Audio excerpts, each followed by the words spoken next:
Okay, welcome to week 4. This video will be looking at the ethics of lockpicking and hacking and is in relation to my personal project. Okay, looking at lockpicking first.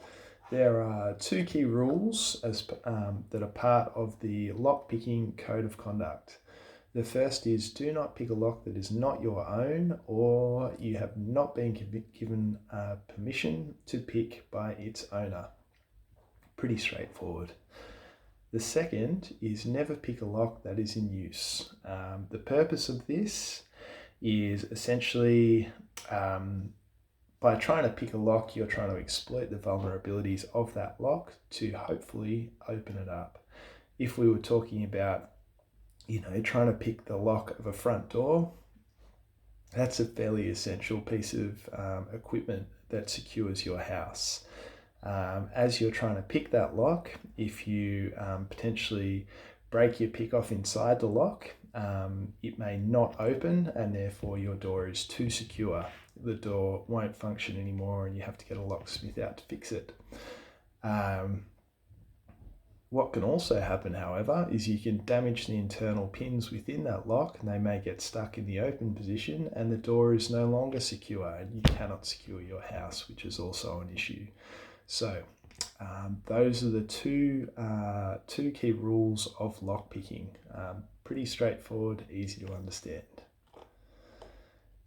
Now, looking at the ethics of hacking, as we know, given that we're in week 4, the two acts of lockpicking and hacking are linked. Lockpicking in the physical world and hacking in the cyber or digital world.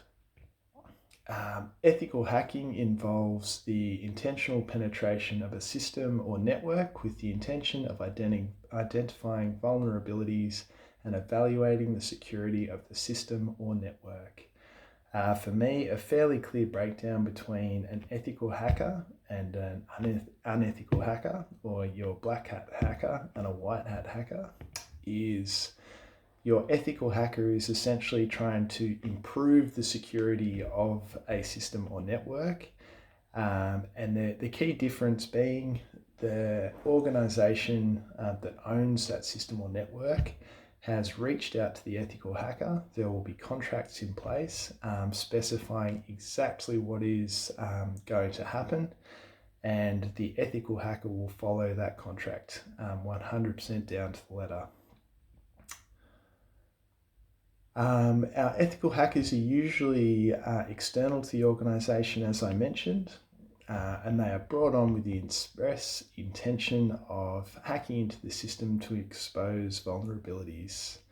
The reason they use external people is the idea is that we are trying to simulate as much as possible one of your bad hat hackers, techniques that they may use, knowledge of the organisation that they may have, with the intention of trying to create as much as possible a real world hacking incident, but with the safety of all those contracts in place to protect any information or secrets that may be accessed. Okay, thank you very much for listening.